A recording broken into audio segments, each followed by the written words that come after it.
So the topic of today's video is one that I enjoy making. It's a fun topic. It's also one I get a lot of requests for, probably one of the top few subjects people ask me to talk about. It's also one that can be confusing.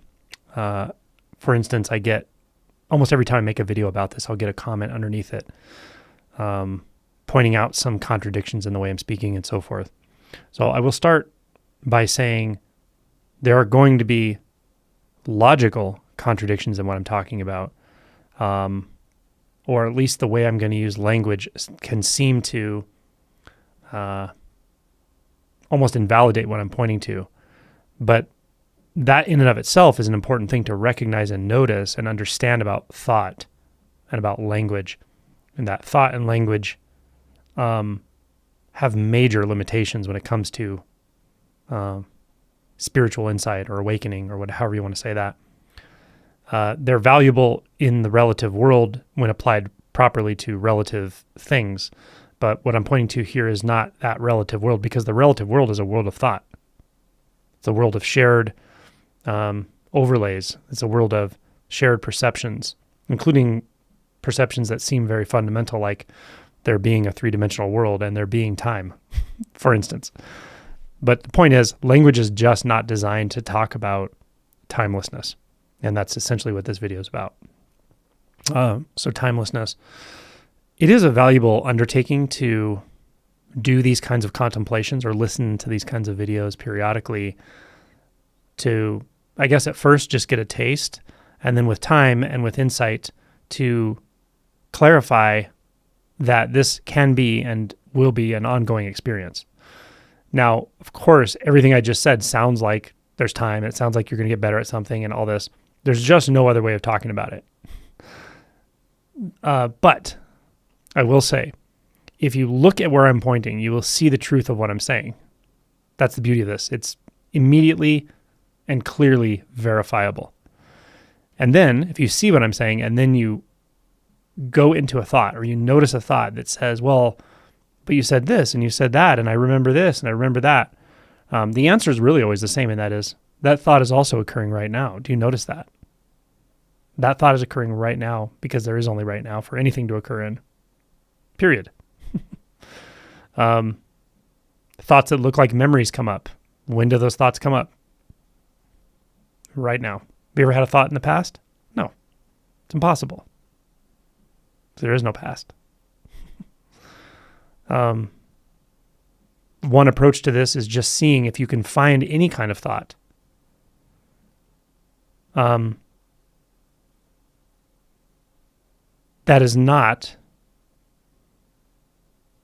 in one way of speaking, pointing away from this moment. Because they usually are, right? Analysis, judgment, memory, imagination, imagining a future, planning. Most, if not all, thoughts in some way or another point to an illusory not here-ness. And maybe there is value to that. Maybe there's a social function to thought and shared thought and language and all of it. That's not what I'm talking about. I'm just talking about the fact that the illusions constructed within thought are easy to dispel, the illusion of past and future.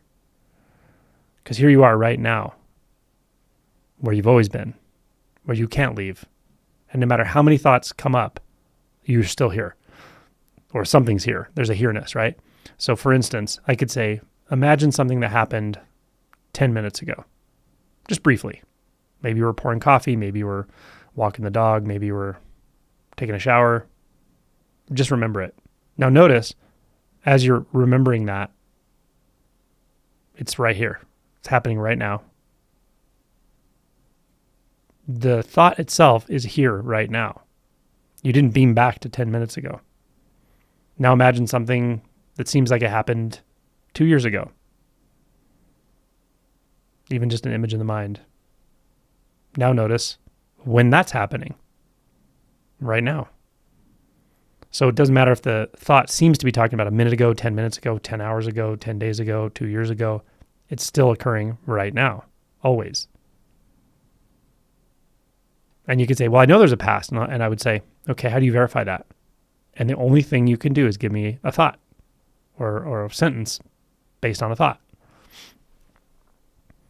People will say, what about cause and effect? I'm looking at a picture on my wall and I remember painting the picture or something like that. So I'm looking at evidence of cause and effect. And it's like, look at what's look at what's actually there. There's no cause and effect you're seeing there.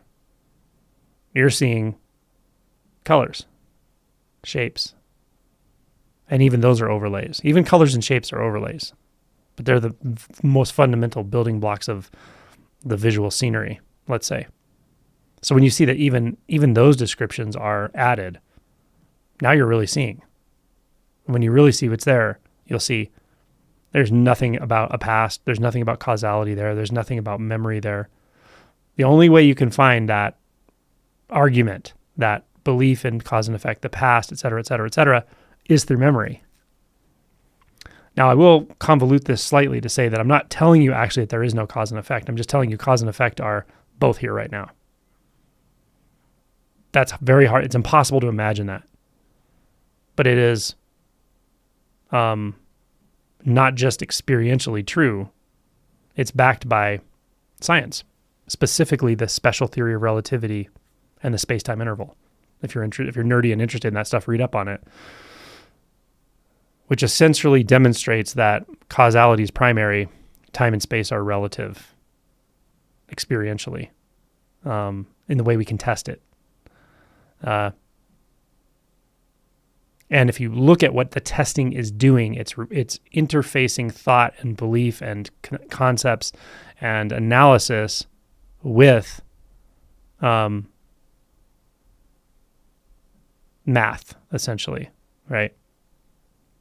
And even that, you can see if you're doing that, if you're calculating something, if you're concluding something about calculations, you're observing what the numbers are showing you, you're doing it right here. Always right here. That's it. Yeah. Only the mind can turn that into time and space. Because the mind is relative.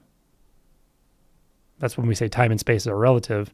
To me, that's exactly what that demonstrates in immediate experience.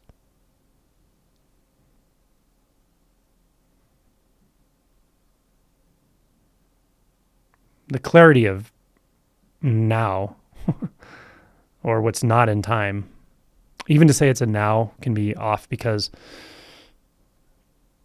now, the concept of now comes with it the concept that there could be a not now, past and future, and that's not true. So it's much better to see like without any time goggles on. And sometimes you have to deconstruct the thoughts and beliefs to do that. Once you do that, once you start to deconstruct and you're really getting it, here. There's only this. It's kind of an amazing recognition. It's an amazing realization. And you can stay here, stay with it, stay in the recognition immediately now. And notice the only thing that can seem to take you away from it, it doesn't take you away, it just puts a kind of, it just kind of turns attention in a different direction maybe, towards thought. But if we get hypnotized by the thought, if we identify with the thought specifically, identify is what matters, then it can seem like there's a not now happening, or that's possible. And even if you fall for that, it's happening right now. Like, do you see this? Another approach is, can you actually make a thought, create or create a statement about what you're actually experiencing right now? If you say, well, I'm experiencing the now, that thought is just a concept. Do you actually see something called the now? Or do you just see this? You won't find any concept in immediate experience. Ever. Fullness, emptiness, now, presence, God, source, emptiness. You won't find any of those, any of that terminology. You won't find any evidence actually that says it is this or is that. So even concepts don't really apply very well at all. But at worst, you might notice, no, I shouldn't say at worst.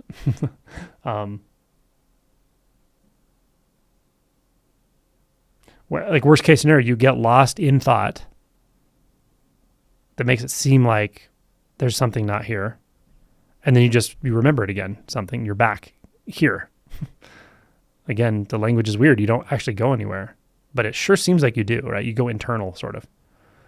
That's the worst case scenario. And what I mean by that is nothing's lost there. You still never left the now. You still never left this that's not the now. You still never left timelessness. I think that's the best way to say it, is just timeless. It's timeless. Or eternal. Eternal technically means not bound by time, or not defined by time, or not experiencing time. And this is just really kind of one quality of realization, I would say, but it's a clear one, and it gets clearer in deeper realization.